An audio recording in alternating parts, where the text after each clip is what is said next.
कभी भी हम जब थिंकर्स करते हैं, चाहे वो इंडियन पॉलिटिकल थिंकर्स हो या वेस्टर्न पॉलिटिकल थिंकर्स हो, तो कुछ इंपॉर्टेंट उनकी थ्योरीज, कुछ इंपॉर्टेंट उनकी बुक्स, उनके कुछ संगठन, उनका कोई एक पर्टिकुलर पर्सपेक्टिव बहुत बार एग्जाम में पूछा जाता है, स्पेशली अगर आप नेट जीआरएफ जैसे एग्जामिनेशन की प्रिपरेशन कर रहे हो तो इसलिए आज के इस लेक्चर में मैं इंडियन पॉलिटिकल थिंकर्स के इम्पोर्टेंट ऑर्गेनाइजेशंस कवर कराने वाली हूँ।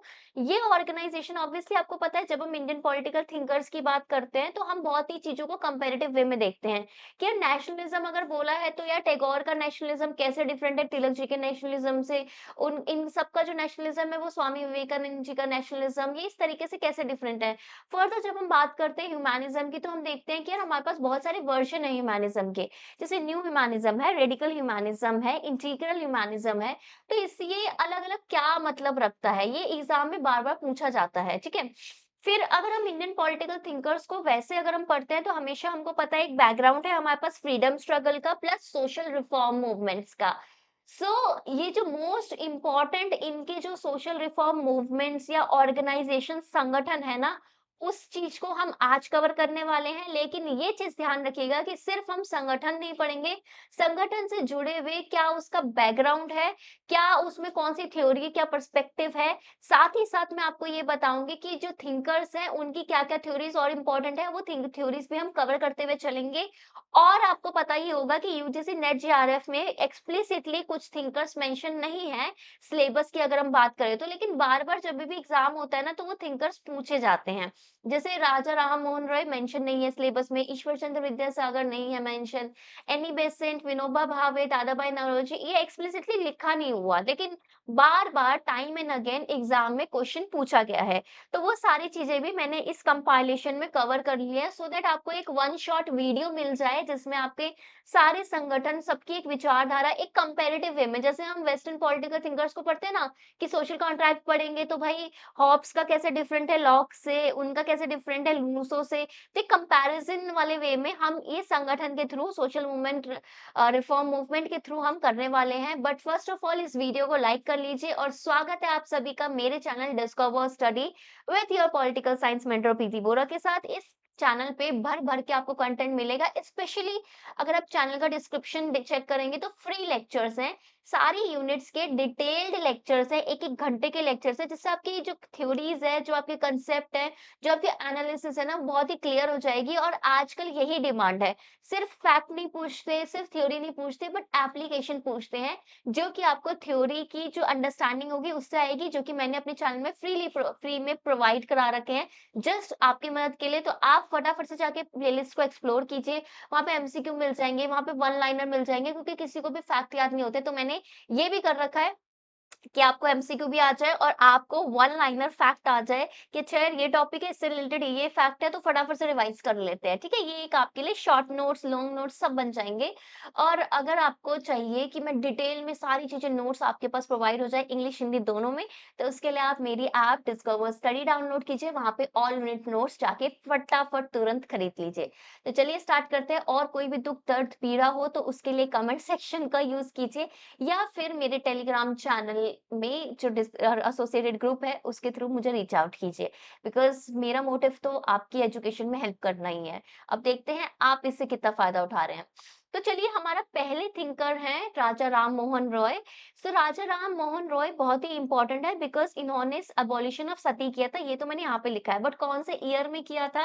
1829। उस समय गवर्नर जनरल कौन थे? लॉर्ड बेंटिक थे। अब ये सब क्वेश्चन पूछे जाते हैं, इसलिए जब भी आपको पता ही है, जितनी बार भी मैं अपने लेक्चर्स लेके आती हूँ, तो मैं साथ में 3-4 फैक्ट तो एक्स्ट्रा बताती हूँ हर एक टॉपिक पे।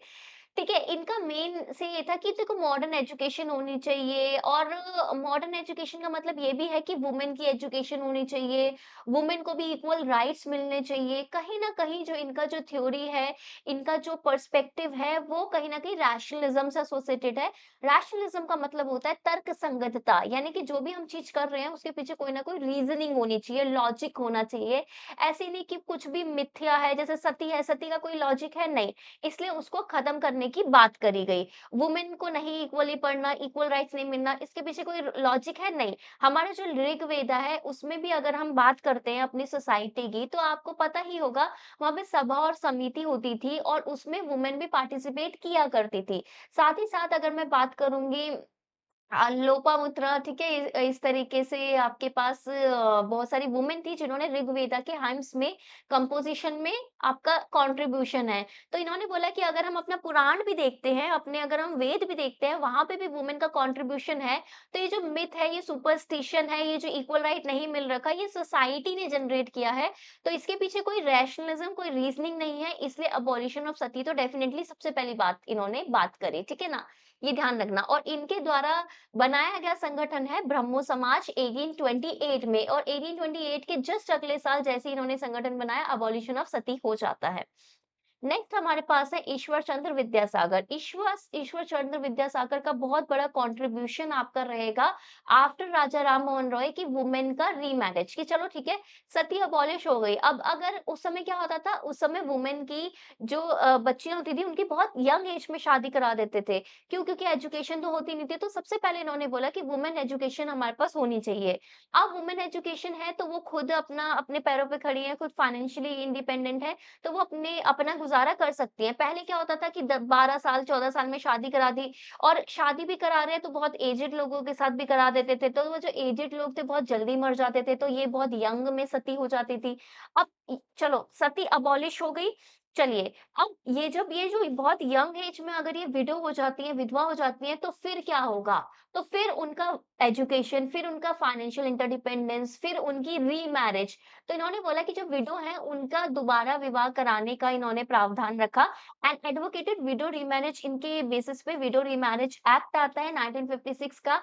अब आप मुझे बताएँगे ये जब एक्ट आया तो उस समय कौन थे? डलहौज़ी थे या फिर एक दूसरे आपके पास गवर्नर जनरल थे? क्योंकि ये क्वेश्चन भी आ चुका है। नेक्स्ट आते हैं आपके पास दयानंद सरस्वती। सो आपको पता है दयानंद सरस्वती मेनली आपके एसोसिएटेड है आर्य समाज से 1875 में, ठीक है? और इनका कंट्रीब्यूशन और भी है, जैसे ये बोलते थे बैक टू द वेदास। इन्होंने बोला था कि जो ट्रू सोर्स ऑफ नॉलेज है दैट इज वेदास। तो वेदास की जो आपकी टीचिंग है उस पे फोकस कीजिए, उसे इम्प्लीमेंट कीजिए। बेशक आज के समय में जो भी आज के समय के हिसाब से कीजिए, लेकिन आप वेदास पे फोकस करिए। अच्छा, इन्होंने बोला था कि नेचुरल फोर्सेस को आप ज़्यादा इम्पोर्टेंस दीजिए रादर देन आइडल वर्शिप, मूर्ति पूजा के अगेंस्ट थे। वुमेन को इक्वल राइट की बात करते थे। शुद्धि मूवमेंट अगर मैं आपको बोलूँगी तो उससे भी एसोसिएटेड है। वेदा का वेद जो है उनका रिवाइवल उसपे से संबंधित है ये, ठीक है? नेक्स्ट हमारे पास आते हैं ज्योतिराव फुले, ठीक है? बेसिकली इनका जो कंट्रीब्यूशन है वो सबको पता है। इन्होंने मैंने आपको पहले भी कराया था जब मैंने आपको ईयर्स बताए थे कि वुमेन का स्कूल खुलवाया था। कहाँ पे खुलवाया था? पुणे में। और कौन से ईयर में खुलवाया था ये मेरे को पता है कि अभी जो ये जो क्रैश कोर्स चल रहा है इसमें मैंने इंपॉर्टेंट ईयर्स एंड डेट्स बताए हैं। तो वहाँ पे मैंने कराया था, इसलिए ये डेट आप मुझे बताने वाले हैं, ठीक है? सो इनका सोशल रिफॉर्म जो मूवमेंट है वो है सत्यशोधक समाज 1873। बेसिकली इन्होंने वुमेन के राइट्स के लिए बात की और स्पेशली जब जो दलित शब्द है ना उसको भी इन्होंने ही गढ़ा है। और इन्होंने बोला है कि जो ये जो आपके जैसे अगर मैं बात करूँ एक पर्टिकुलर कम्युनिटी में आप कास्ट के बेसिस पे आप डिस्क्रिमिनेशन करते हो, अनटचेबिलिटी है, ये रॉन्ग है, ये सही नहीं है, ठीक है? सो इन्होंने एंटी कास्ट मूवमेंट जो सबसे पहले अगर मैं बात करूँगी किसी ने लेके आए तो that was Jyoti Rao Phule and anti caste movement, women rights, ये सब इनसे एसोसिएटेड है।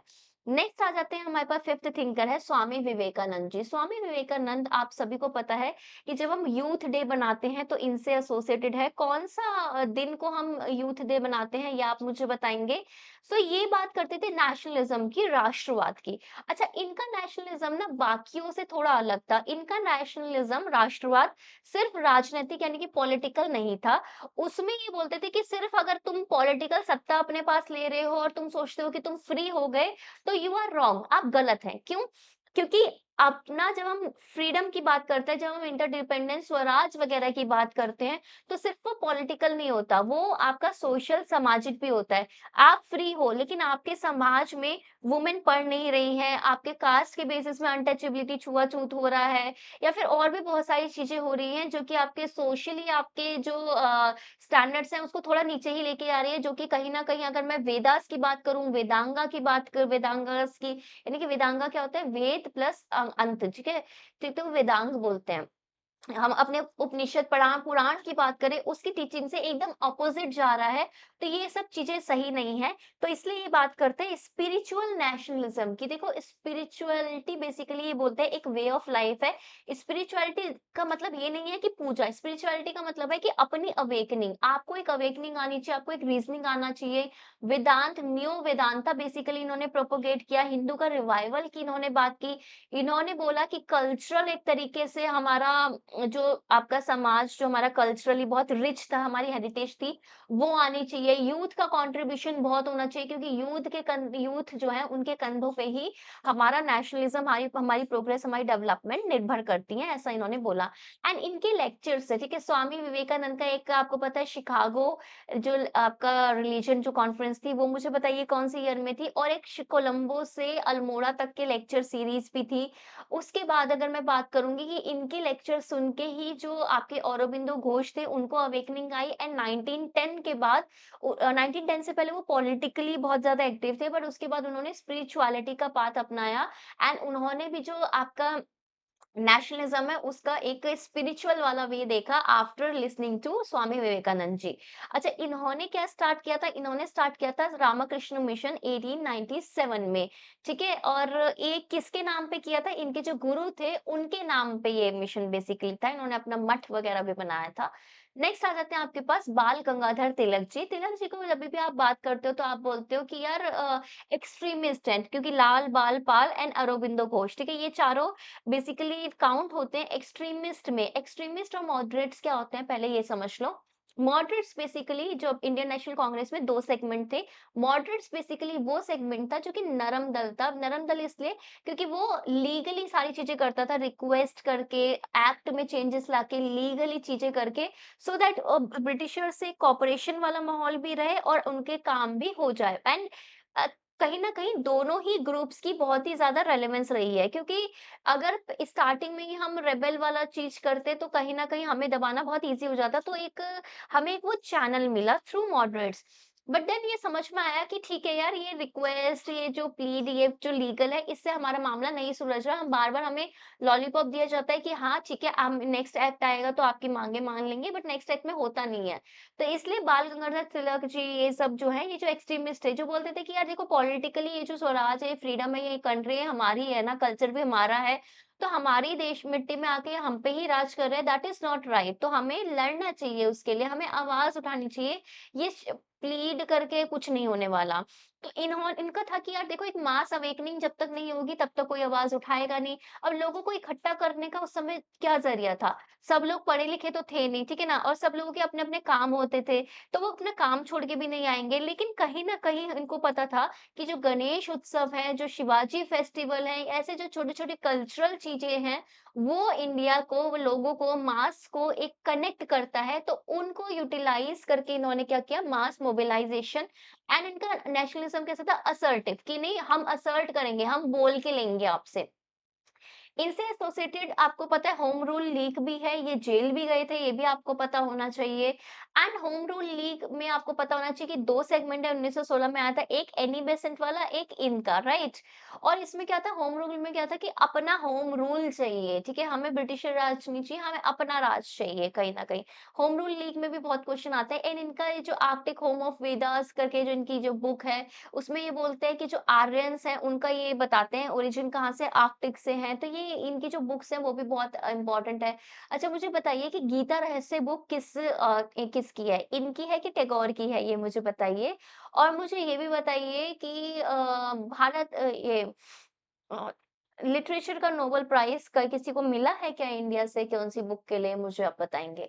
नेक्स्ट आते हैं गोपाल कृष्ण गोखले। गोपाल कृष्ण गोखले की जब हम बात करते हैं तो ये पॉलिटिकल गुरु हैं कहीं न कहीं महात्मा गांधी जी के, एंड इनका जो नेशनलिज़्म है वो मॉडरेट नेशनलिज़्म है कि देखो आजकल के चेंज का एंड कहीं न कहीं लीगली चीज़ें करना, ये सारी चीज़ें, ठीक है ना? इनकी एक सोसाइटी थी, उसमें 2 क्वेश्चन आ चुके हैं पीवाईक्यू में। एक तो पूछा गया था कि इनमें से ये सर्वेंट्स ऑफ इंडिया सोसाइटी किसने बनाई थी? तो उसका आंसर गोपाल कृष्ण गोखले था। और फिर नेक्स्ट आपसे पीवाईक्यू पूछा जाता है कि सर्वेंट्स ऑफ इंडिया सोसाइटी कौन से ईयर में आई थी? तो 1905 है। बेसिकली इनका जो मेन फोकस है वो ये है कि सोशल सर्विस करना, एजुकेशन, और यही थे जिन्होंने महात्मा गांधी को सलाह दी थी कि आप अभी आए हो इंडिया में, 1 साल तक आप भारत भ्रमण कीजिए और प्रॉब्लम को जानिए, तभी तो आप कुछ सॉल्यूशन दे पाएँगे।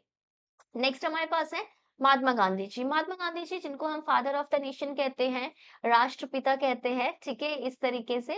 एंड इनका अगर मैं बात करूँ तो ये 1-2 मिनट तो बहुत ही कम है, बट इन पे ना मैंने पूरा डिटेल लेक्चर भी कर रखा है। अच्छा, मैंने इंडियन पॉलिटिकल थिंकर्स के सारे थिंकर्स पे डिटेल लेक्चर कर रखा है। मैं उसका लिंक ना आई बटन में डाल दूँगी, ठीक है?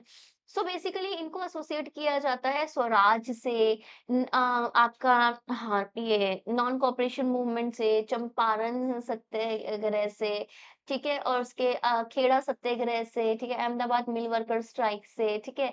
उसके साथ-साथ अगर मैं बात करूँगी तो सिविल डिसोबीडिएंट मूवमेंट हो गया, क्विट इंडिया मूवमेंट हो गया और कंस्ट्रक्टिव प्रोग्राम हो गया आपका इंडियन नेशनल कांग्रेस का, ये सब इनसे ही एसोसिएटेड है। इवन भारतीय प्रवासी दिवस भी जब ये वापस आए थे तब मनाया जाता है। कौन-सा ईयर था?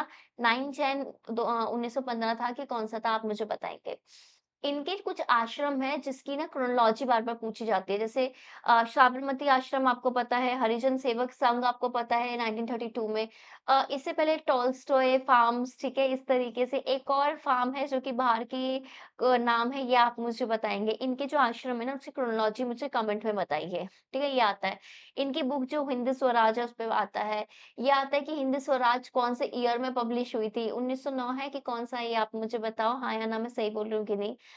फिर ये पूछा जाता है कि जो हिंद स्वराज है वो कौन-सी लैंग्वेज में है, बिकॉज़ ये अगर मैं बात करूँगी तो ये गुजराती फैमिली से बिलॉन्ग करते थे, बट इनकी हिंद स्वराज कब की है? अच्छा, ये जब लॉ पढ़ने गए थे लंदन में इनर सर्कल में, तब इनका सबसे पहले साक्षात्कार हुआ था गीता से। गीता मतलब बुक जो हमारी है, श्रीमद् भगवत गीता, ठीक है? और उसकी टीचिंग वो ये फॉलो करते हैं।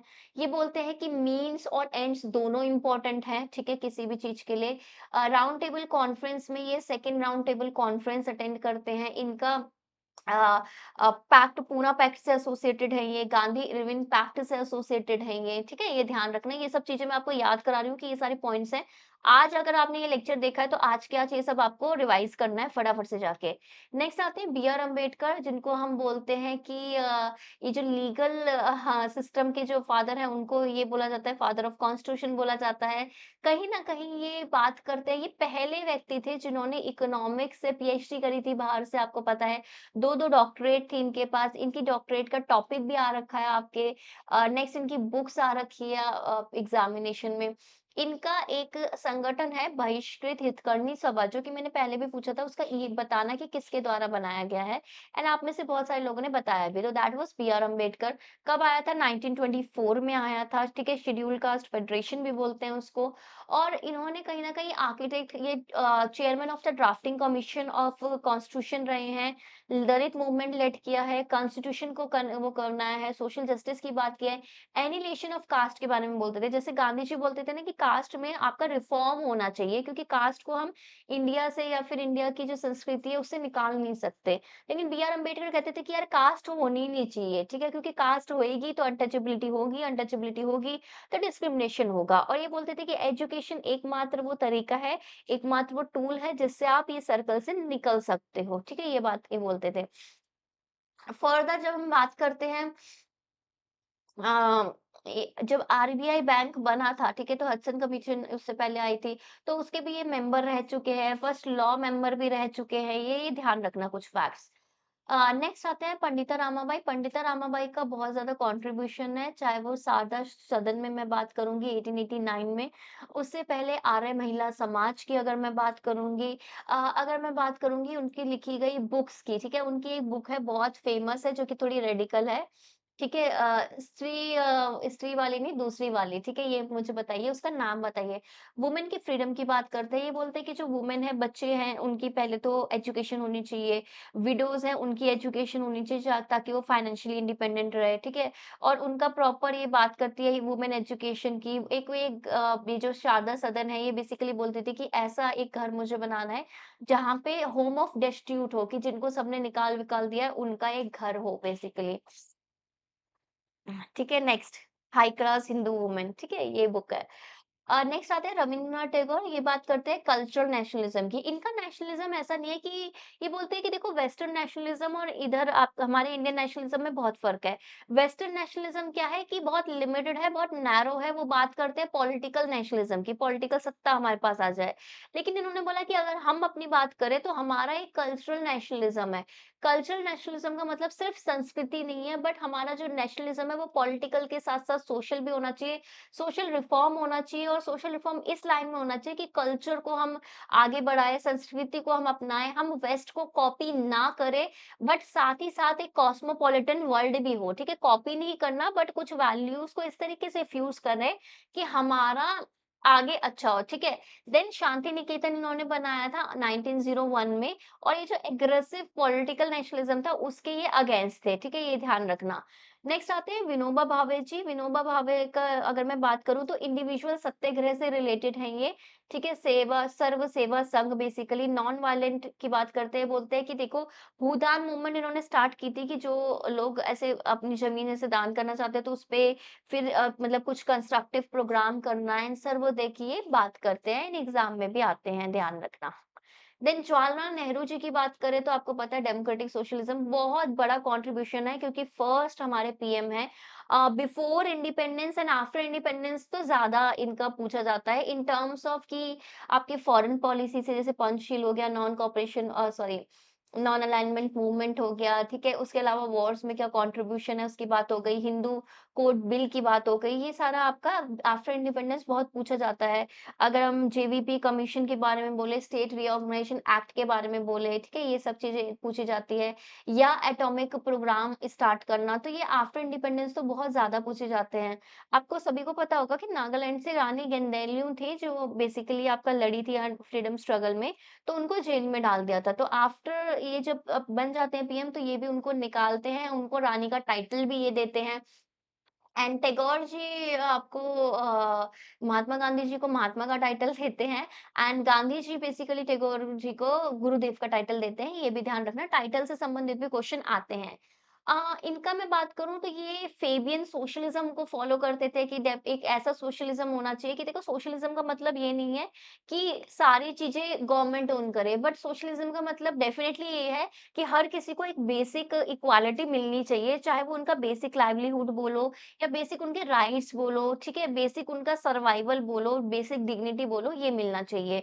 अच्छा, हमारा सोशलिज़्म कैसा होना चाहिए? डेमोक्रेटिक होना चाहिए कि हर कोई डेमोक्रेसी के अंदर लोगों के कंसेंट के साथ चीज़ें हों, जैसे कि कैसे थ्रू आपके इवोल्यूशनरी, ठीक है? थ्रू आपके प्रोग्राम्स, स्कीम्स, पॉलिसीज़ इसके थ्रू सोशलिज़्म दिया जाए, जैसे कि जिन लोगों के पास खाने को चीज़ें नहीं हैं, ठीक है?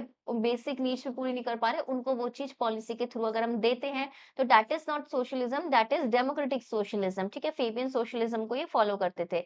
फिर इन्होंने बोला कि जो हमारी इकोनॉमी होगी, मिक्स्ड इकोनॉमी होगी। वार्धा आपको पता है, वार्धा वाला सेशन जो 1955 में अप्रॉक्सिमेटली हुआ था कि से सोशलिस्ट मतलब मॉडल ऑफ इकोनॉमी भी अपनाया कहीं न कहीं।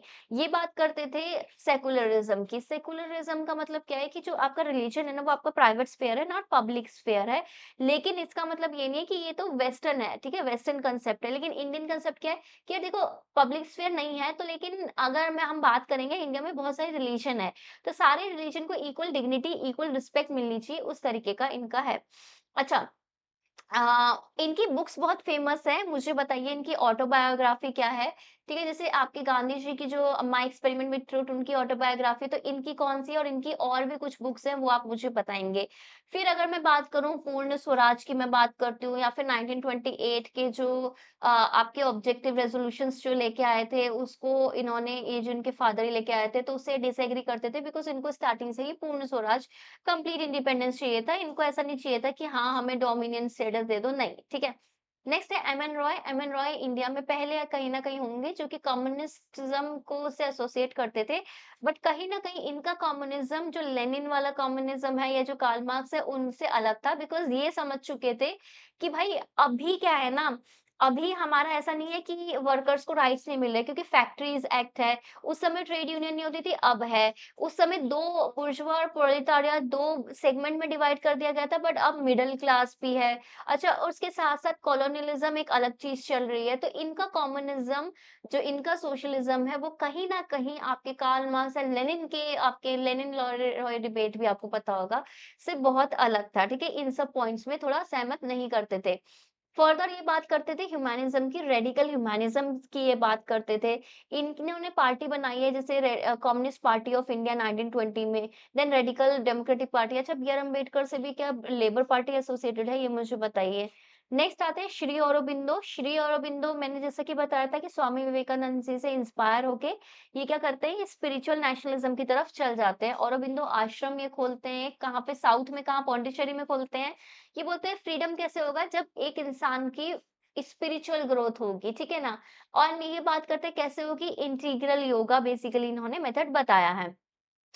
श्री अरबिंदो जो कि पहले एक्सट्रीमिस्ट थे, उससे वो स्पिरिचुअल नेशनलिज्म की तरफ इनका पूरा अ, शिफ्ट हुआ है। एंड कहीं न कहीं boycott movement, passive resistance after जो बंगाल का बाइफरकेशन होता है लॉर्ड कर्ज़न के टाइम पे 1905 में, तो उस समय ये बहुत ज़्यादा मतलब पैस रेजिस्टेंस, उसमें बॉयकॉट करेंगे, नेशनल प्रोग्राम्स उसमें बहुत ज़्यादा एक्टिव रहते हैं, ये ध्यान रखना। Next Ram Manohar Lohia. Ram Manohar Lohia basically democratic socialism की ये बात करते हैं। गांधी जी के बहुत बड़े फॉलोवर थे। इनकी जो थीसिस थी सॉल्ट पे, वो भी एसोसिएटेड थी, जो गांधी जी का दांडी मार्च था उस पे। स्ट्रॉन्गली क्रिटिसाइज करते हैं ये कास्ट सिस्टम को और असमानता को, और इन्होंने बनाई है कांग्रेस सोशलिस्ट पार्टी 1934 में। देन पेरियार, जिनको आप ईवी रामास्वामी नाइकर बोलते हैं, और इन पे इनसे पता नहीं क्या प्यार है, यूजीसी नेट को बाहर हर साल क्वेश्चन आता है। इनसे एसोसिएटेड है सेल्फ रिस्पेक्ट मूवमेंट। देन आपका द्राविड़ा कज़ागम, यही द्राविड़ा कज़ागम बाद में बन जाती है डीएमके, एंड देन वो डीएमके डिवाइड होके डीएमके एंड एआईएडीएमके बन जाती है। सो एंटी ब्राह्मणिज्म मूवमेंट बोलते हैं कि तमिल में क्या है कि 2% ब्राह्मण्स हैं, और मोस्टली राइट्स, मोस्टली जो फैसिलिटी है वो सब उनको मिल रखी है। बाकी लोगों के खिलाफ, बाकी लोगों को इक्वल अपॉर्चुनिटी नहीं मिल रही, तो उसके खिलाफ ये बात करते हैं। कांग्रेस जॉइन करते हैं, बट बाद में हटा देते हैं, क्योंकि बोलते हैं कि जो कांग्रेस बोलती है वो करती नहीं है। इन्होंने बोला था जैसे मतलब मरने की बात कही थी ना कि गॉड, कांग्रेस, गांधी जी सबको ये क्या करते थे, सबके थोड़े एंटी हो गए थे। वुमेन राइट की बात करते हैं, रैशनलिज्म के बेसिस में बात करते हैं। देन आते हैं सुभाष चंद्र बोस। रेवोल्यूशनरी नेशनलिज्म है, रिवॉल्यूशन में बात कर रहे हैं, फोकस करते हैं, आपको पता है। जर्मनी से भी ये मिले थे, जापान से भी मिले थे, तो ये बेसिकली हर एक तरीका अपना रहे थे कि इंडिया को फ्रीडम मिल जाए, ठीक है? इंडिया इनके लिए मेन प्रायोरिटी थी।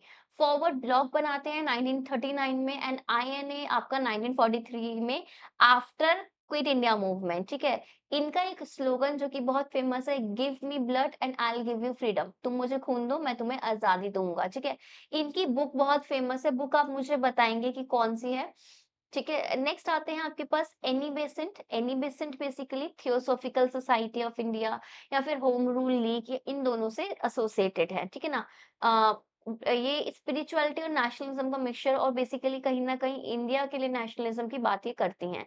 Then sister Nivedita, education movement, women empowerment, women rights, इसकी बात करते हैं। रामकृष्ण मिशन के साथ इन्होंने काम किया है, क्योंकि ये डिसेबल बेसिकली थी विवेकानंद जी की। नेक्स्ट दादाभाई नौरोजी जिनको grand old man of India कहते हैं।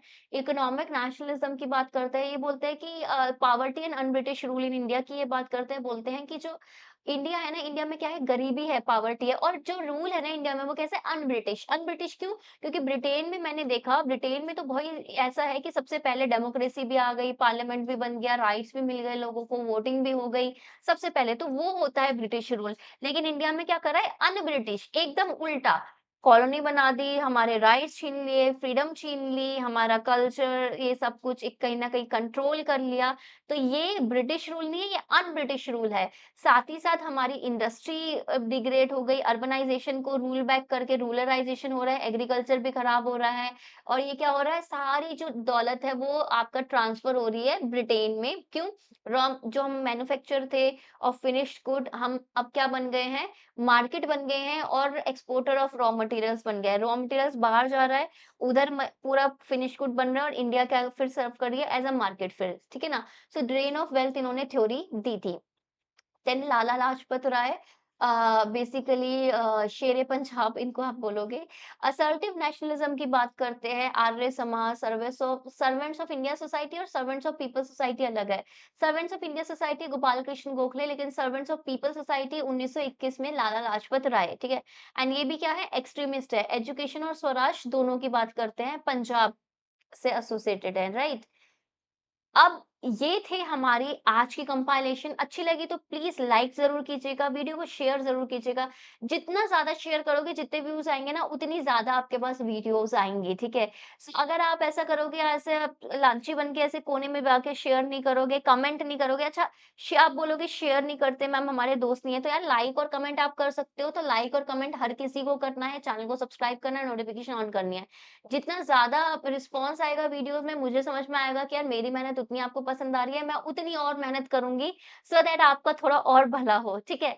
चलिए bye bye, take care, have a nice day, all the best for your preparation. कोई भी डाउट हो, कुछ भी हो, नेक्स्ट लेक्चर में किस चीज़ में लूँ, वो आप मुझे कमेंट सेक्शन में ज़रूर बताइए, ठीक है? बाय-बाय, कल मिलते हैं।